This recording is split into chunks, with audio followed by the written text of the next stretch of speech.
Welcome to my channel study with me. আশা করি সবাই ভালো আছো, সুস্থ আছো। আজকের টপিক হচ্ছে আমাদের সালোক সংশ্লেষ।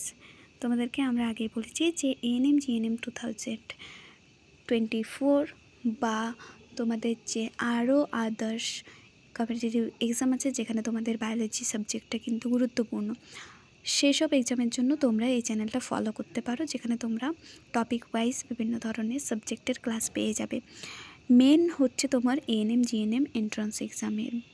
তোমরা সেটাতে যদি অ্যাপেয়ার হতে চাও এবছর, তাহলে এখন থেকেই কিন্তু স্টার্ট করে দাও। আমাদের এই চ্যানেলে কিন্তু আগে থেকে আরও অনেক টপিকের ওপরে ভিডিও দেওয়া আছে, সেগুলো চাইতে দেখে নিতে পারো। আর যদি ভিডিওটা ভালো লাগে আজকে, তাহলে অবশ্যই চ্যানেলের সাথে জুড়ে থাকো পরবর্তী ক্ষেত্রে এরকম আরও ভিডিও পাওয়ার জন্য। সো আজকের আলোচ্য বিষয় হচ্ছে তোমাদের সালোক সংশ্লেষ। এখান থেকে তোমরা দেখতে পাবে যে কোয়েশ্চেন কিন্তু অনেক ধরনের আর অনেক রকমের কোয়েশ্চেন আছে। সো প্রথমে আমরা বলে রাখি যে সালোক সংশ্লেষ বা ফটোসিনথেসিস, ইংলিশ টার্মটাও কিন্তু মনে রাখবে। ফটোসিনথেসিস শব্দটি প্রচলন করেন কে না, বিজ্ঞানী বার্নেস। কত সালে সেটা তোমাদের এতটা ইম্পর্টেন্ট না হলেও বলে দিই, 1898। ওকে, সো সালোক সংশ্লেষ ব্যাপারটা কি দেখো। যে শারীরবৃত্তীয় প্রক্রিয়ায় ক্লোরোফিলযুক্ত কোষে, ক্লোরোফিল মানে কি, সবুজ রঙের একটা রঞ্জক পদার্থ। তোমরা শুনেই থাকবে সালোক সংশ্লেষ ব্যাপারে যে সবুজ রঙের রঞ্জক পদার্থে কিন্তু হয়, সেটা কি সূর্যালোকের উপস্থিতিতে। এবার যদি সবুজ রঙ হচ্ছে কিন্তু সেখানে সূর্যালোকের কোনো আলো না দেয়, তাহলে কিন্তু হবে না। ওকে, ক্লোরোফিলের সাহায্যে পরিবেশ থেকে শোষিত জল এবং কার্বন ডাইঅক্সাইডের রাসায়নিক বিক্রিয়ার ফলে সরল শর্করা বা গ্লুকোজ সেটা সংশ্লেষিত হয় এবং উৎপন্ন খাদ্যে সৌরশক্তির আবদ্ধকরণ ঘটে এবং উপজাত বস্তুরূপে জল ও অক্সিজেন উৎপন্ন হয়, তাকে ফটোসিনথেসিস বা সালোক সংশ্লেষ বলে। তাহলে এখানে কী কী লাগছে, তোমার তো ক্লোরোফিল লাগছে একটা, তারপর কি লাগছে, জল লাগছে মানে H2O, দিয়ে হচ্ছে CO2 কার্বন ডাইঅক্সাইড লাগছে, তারপর আবার কি লাগছে তোমার সূর্যালোক, এতগুলো লাগছে, প্লাস তোমার ক্লোরোফিল, তবেই কিন্তু তোমার সালোক সংশ্লেষ হবে। তাহলে যদি তোমাদেরকে কোশ্চেন আসে যে ধরো 2 নম্বরে বা 1 নম্বরের কোশ্চেন থাকে তো, যে সালোক সংশ্লেষের জন্য কি কি উপাদান প্রয়োজন, সেখানে তোমার হয়তো অনেক কিছু দেওয়া থাকলো, তার মধ্যে তোমাকে হয়তো 2 নম্বরের মধ্যে 3টে তোমার ঠিক হতে পারে, 3টে তোমাকে হয়তো দিতে পারে, বা অনেকগুলো অপশান থাকলো সেটার মধ্যে কোনটি 9 উপাদান সেটাও তোমাকে দিতে পারে। তাহলে সেরকমভাবে তোমরা প্রিপারেশান নেবে। যদি চাও তো এটা কিন্তু তোমরা স্ক্রিনশট করেও রাখতে পারো, যাতে তোমরা পরবর্তী ক্ষেত্রে এটা থেকে নোটস বা আর কি পড়তে পারো। তো আমি বলবো ক্লাস যখন করছো তখন অবশ্যই খাতা পেন নিয়ে বসবে, কারণ সাথে সাথে যদি নোট করো তাহলে কিন্তু তোমাদেরই লাভ হবে অনেকটা। ওকে, চলো নেক্সট তাহলে দেখা যাক কি বায়ুর গ্যাসও যে সালোক সংশ্লেষে অংশগ্রহণ করে তা প্রথম প্রমাণ করেন জোসেফ প্রিস্টলে। ওকে, গ্যাস যেমন কি দেখলাম যে কার্বন ডাইঅক্সাইড এগুলো কিন্তু সাহায্য করছে, সেটা কোন বিজ্ঞানী করেন, প্রিস্টলে। আর কোথায় হয় এটা কিন্তু ভিভিআই কোয়েশ্চেন। ওকে, কোথায় হয় এটা তোমার মেসোফিল কলায় হচ্ছে, বুঝলে। মেসোফিল কলায় যে তোমার মেসোফিল কলা পাতার, সেখানে কিন্তু সালোক সংশ্লেষটা প্রধানত ঘটছে। দেন তোমার কি অনেক এককোষী প্রাণী, তাহলে আমরা জানি সবুজ মানে কি তোমার যে গাছপালা, তাই তো, কিন্তু অনেক এককোষী প্রাণী আছে, যেমন হচ্ছে ইউগ্লিনা, ক্রাইসেমিবা, এদের দেহেও সালোক সংশ্লেষ ঘটে। কারণ কি, এদের দেহে আমরা সবুজ রঙের রঞ্জক পদার্থের আর কি প্রেজেন্স পাই। ঠিক আছে, তাহলে এটাও খুব ইম্পর্টেন্ট। তাহলে তোমরা লিখবে কি বলো তো, যে অনেক প্রাণী আছে যাদের দেহে সালোক সংশ্লেষ ঘটে, যেমন ইউগ্লিনা, ক্রাইসেমিবা। ওকে, এবার অনেক ব্যাকটেরিয়া আছে যাদের দেহেও কিন্তু এই রঞ্জকটা পায় এবং ওদের দেহেও কিন্তু সালোক সংশ্লেষ ঘটে, সেটা কি রোডোস্পাইরালিয়াম আর রোডোসিউডোমোনাস। ওকে, এগুলো কিন্তু শর্ট কোশ্চেনের জন্য ভিভিআই। তোমরা পুরোটা না পড়লেও শর্ট কোশ্চেনগুলো খাতাতে যখন ক্লাস করবে তখন কিন্তু এগুলো নিজের মতো সুবিধা মতো করে লিখে রাখবে, যাতে তোমাদের পরবর্তী ক্ষেত্রে চোখগুলোতেও সুবিধা হয়। এবার কি দেখো, ক্লোরোপ্লাস্টকে সালোক সংশ্লেষকারী অঙ্গাণু বলে। ক্লোরোপ্লাস্টের গ্রানা অঞ্চলে সালোক সংশ্লেষের আলোক বিক্রিয়া ঘটে। ওকে, এটাও কিন্তু একটা খুব ইম্পর্ট্যান্ট। তাহলে গ্রানাতে কি ঘটছে, তোমার আলোক বিক্রিয়া, এবং স্ট্রোমা অঞ্চলে কি তোমার যে অন্ধকার বিক্রিয়া একটা হয় সেটা ঘটছে। তাহলে স্ট্রোমা মানে কি, ব্ল্যাক মনে করবে, স্ট্রোক কিসে হয়, একটা কোনো ব্ল্যাক জিনিস মানে খারাপ জিনিস, তাই তো। তাহলে গ্রানাতে হয় তোমার আলোক বিক্রিয়া, স্ট্রোমাতে হয় তোমার অন্ধকার বিক্রিয়া। ওকে, ক্লোরোফিলের যে ম্যাগনেসিয়াম অণু, তার কারণেই কিন্তু এটা হচ্ছে। তাহলে ক্লোরোফিলের কেন্দ্রে ম্যাগনেসিয়াম অণু বর্তমান থাকে যখন আমাদের সালোক সংশ্লেষ ঘটে। সালোক সংশ্লেষে এবার ক্লোরোফিলের ভূমিকা কি একটু জেনে রাখো। সালোক সংশ্লেষ প্রক্রিয়ায় ক্লোরোফিল সূর্যালোকের অদৃশ্য ফোটন বা কোয়ান্টাম কণা শোষণ করে। তাহলে দেখো এখানেও কিন্তু আরেকটা আমরা শর্ট কোয়েশ্চেন পেয়ে গেলাম। সূর্যালোকের কোন কণা সাহায্য করে? ফোটন কণা। ওকে, তাছাড়া এখানে আরও কয়েকটা ইম্পর্ট্যান্ট জিনিস আছে, যেগুলো হচ্ছে জল। জল কী করে? ক্লোরোফিল ইলেকট্রন প্রদান করে, গ্লুকোজ হাইড্রোজেন উপাদান সরবরাহ করে। এগুলো অনেক কিছু, যে কোন কোন গ্যাসগুলো বা কোন কোন উপাদানগুলো কী রকম, মানে কী কারণে আর কেমনভাবে সাহায্য করছে সেগুলো দেওয়া আছে। তোমরা চাইলে ভিডিওটা পজ করে সেটা কিন্তু দেখে নিতে পারো। এগুলো এতটা গুরুত্বপূর্ণ নয়। তোমাদের মেন কথা হচ্ছে যে তোমাদের কি বলো তো, শর্ট কোয়েশ্চেন। তোমাদের তো এমসিকিউ বেস, তাহলে এত ডিপে জানার কোনো দরকার নেই। তাহলে দুটি দশাতে হচ্ছে, এটা অবশ্যই জানতে হবে। সালোক সংশ্লেষ প্রক্রিয়ার দুটি দশাতে হচ্ছে, একটা আলোক দশা, একটা অন্ধকার দশা। বললাম আলোক দশা কোথায় ঘটে বলো তো, এক্ষুনি বললাম। আলোক দশা তোমার ঘটে গ্রানাতে, ওকে, আর অন্ধকার দশা তোমার ঘটে স্ট্রোমাতে। তাহলে আলোক দশাটা কি? লাইট ফেজ, যেটা সালোক সংশ্লেষের আলোক বিক্রিয়া উপাদানগুলি সেখানে কী কী সাহায্য করে? সূর্যালোক, জল এবং ক্লোরোফিল। এছাড়া NADP বলে একটা অ্যান থাকে, আর ADP, এগুলো তোমার হচ্ছে আলোক দশাতে সাহায্য করে। আবার কি হয়? এই বিক্রিয়াতে সূর্যালোকের উপস্থিতিতে ক্লোরোপ্লাস্টের গ্রানা অঞ্চলে ঘটে, যেটা আগেই বললাম। সো এটা কিন্তু খুব ইম্পর্টেন্ট যে কোথায় ঘটে। দিয়ে সূর্যালোকের উপস্থিতিতে জলে হাইড্রোজেন হাইড্রোক্সিন আয়নগুলো বিশিষ্ট হয়ে এই প্রক্রিয়াটি সম্পন্ন করে। সর্বপ্রথম এটা কে আবিষ্কার করেন সেটা অনেক ইম্পর্টেন্ট। বিজ্ঞানী রবিন হিল এই প্রক্রিয়াটি প্রথম পর্যবেক্ষণ করে বলে একে হিল বিক্রিয়া বলে। তাহলে আলোক দশার অপর নাম কি? হিল বিক্রিয়া। Very very important question. এবার হচ্ছে অন্ধকার দশা। অন্ধকার দশাটি কি? এই দশায় উৎপন্ন রাসায়নিক শক্তির সাহায্যে শর্করা জাতীয় পদার্থ প্রস্তুত হয়।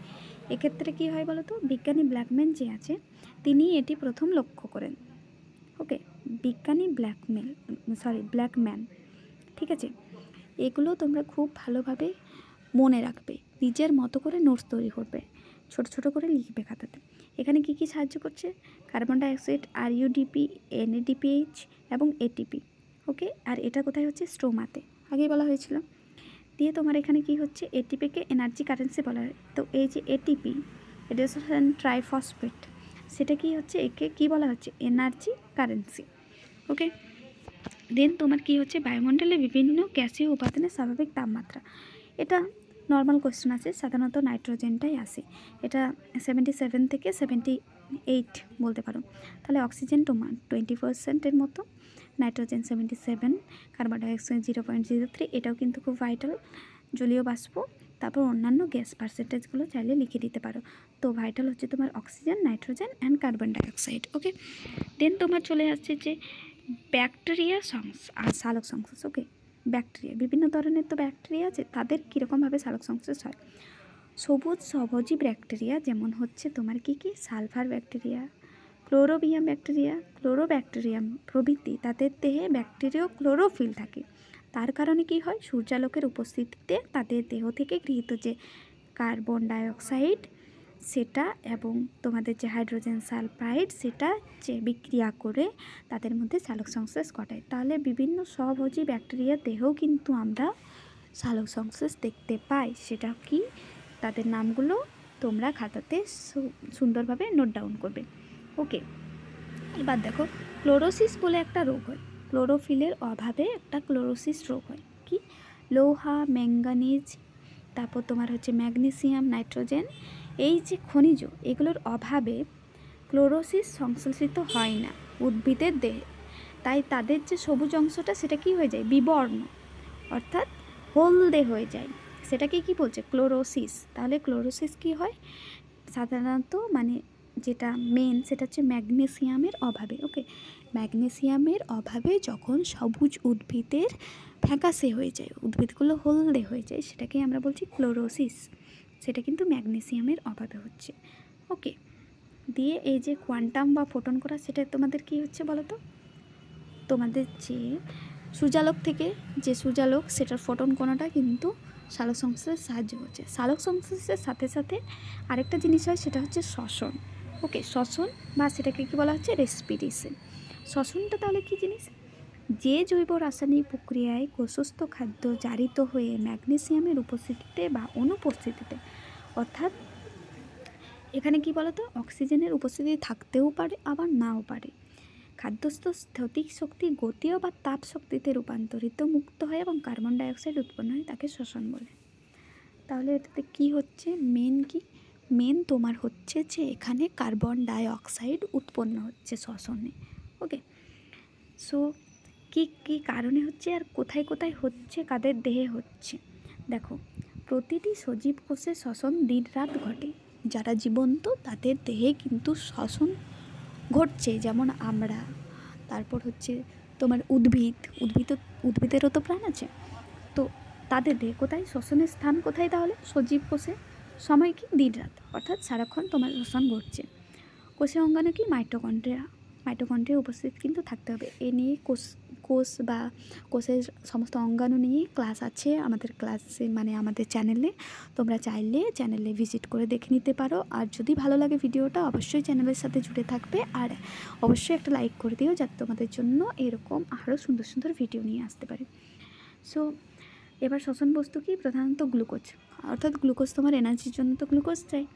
তারপর হচ্ছে গ্লাইকোলাইসিস, যেটা কোষের সাইটোপ্লাজমে ঘটে। কেবস চক্র বলে একটা হয় মাইটোকন্ড্রিয়াতে, সেটাও তোমার ঘটে। আর প্রধানত শ্বাসরঞ্জক হিসেবে হিমোগ্লোবিন আর হিমোসায়ানিন কাজ করে। দেন তোমার হচ্ছে প্রাণীদের শ্বাসযন্ত্র, এগুলো কিন্তু খুব ইম্পর্টেন্ট। তোমরা যদি প্রিভিয়াস ইয়ারের কোশ্চেন দেখো, আর তোমরা যদি যারা নাও দেখে থাকো, সো আমি তাদেরকে প্রিভিয়াস ইয়ার কোশ্চেন করাবো কিছুদিন পরে। সো তখন তোমরা দেখবে যে এই কোশ্চেনগুলো বারবার কত রিপিট হয়েছে। এখান থেকে তোমার মানে বলতে গেলে তুমি ধরে রাখো 2-3 নম্বর তো মাস্ট পড়বে। কি আছে দেখো, বিভিন্ন মানে যে প্রাণী তাদের শ্বাসযন্ত্র, যেমন অ্যামিবা, স্পঞ্জ, হাইড্রা প্রভৃতি নির্দিষ্ট যে প্রাণী তাদের কোনো মানে শ্বাসযন্ত্র থাকে না। এদের দেহতল বলে বা বডি সারফেস, সেটা দিয়ে কিন্তু কাজটা চালায়। তাহলে তোমাকে কোশ্চেনে দিয়ে দিল যে অ্যামিবার শ্বাসযন্ত্রের নাম কি, তখন তুমি কি বলবে? দেহতল বা বডি সারফেস। কেঁচো, যোগ প্রভৃতি সুনির্দিষ্ট শ্বাসযন্ত্র থাকে না। এদেরকে কি বলে? ভিজেতক বা চামড়া দিয়েই শ্বাসকার্য চালায়। ওকে, সন্ধিপথ পর্বের পতঙ্গ, যেমন হচ্ছে আরশোলা প্রজাতি, মানে প্রজাপতি, ফড়িং, তাদের হচ্ছে কি শ্বাসনালী বা ট্রাকিয়া। খুব ইম্পর্টেন্ট কোয়েশ্চেন, বলবে আরশোলার শ্বাস অঙ্গের নাম কি? তুমি কি বলবে? ট্রাকিয়া। ওকে, তারপর আবার আছে বেশিরভাগ জলজ প্রাণী, যেমন কি মাছ, চিংড়ি, তারপর হচ্ছে তোমার শামুক, যেসব মানে আর কি জলে থাকে, তাদের কি ফুলকা বা গিলস, অনেক সময় ইংরেজিটা গিলসও দিয়ে দেয়। সো এটাও মনে রাখবে, এগুলো নিজেদের মতো করে শর্টে কিন্তু লিখে রাখবে। দিয়ে ফুলকা ছাড়াও কি কই, মাগুর, শিঙ্গি ইত্যাদি কি হয়? অতিরিক্ত শ্বাসযন্ত্র বলে একটা থাকে তাদের, সেটা হয়। তারপর কি বলতো, চিংড়ি, রাজকাঁকড়া, এদের হচ্ছে বুক গিল, বা যেটা আগে গিল বললে ওই গিলটা থাকে। কাঁকড়া, বিছা, ওদের থাকে বুক লাং। ওকে, তাহলে বুক গিল, বুক লাং, দেখতে পাচ্ছ তো কত তোমাদের আর কি কনফিউশনের জায়গা আছে। এবার দেখো উভচর প্রাণী, যেগুলো উভচর প্রাণী, যেমন হচ্ছে কি ব্যাঙ, তাই না? এরা কি স্কিনের সাহায্যে তারা শ্বাস নেয়, অর্থাৎ তাহলে এদের আর কি রেসপিরেশনের যে অঙ্গ সেটা কি হচ্ছে? চামড়া বা স্কিন। ওকে, এবার কখনো কখনো মিউকাস পর্দার সাহায্যে। এবার সরীসৃপ, পক্ষী, স্তন্যপায়ী, তাদের তো ফুসফুস, জানোই যে মানুষ সে শ্বাসঙ্গের নাম কি? ফুসফুস। তাহলে কি বাকি যে সব আর কি তোমার হচ্ছে স্তন্যপায়ী, তাদেরও কিন্তু ফুসফুস। সো আজকের টপিক ছিল তোমার সালোকসংশ্লেষ আর শ্বসন। আশা করি তোমাদের সবারই আর কি মোটামুটি একটা জেনারেল আইডিয়া তৈরি হয়েছে। এর বাইরে কিন্তু কোশ্চেন কোনো আসবে না, সবগুলোই কিন্তু আমি যেগুলো বললাম খাতাতে নোট ডাউন করার চেষ্টা করবে আর ভালোভাবে পড়বে।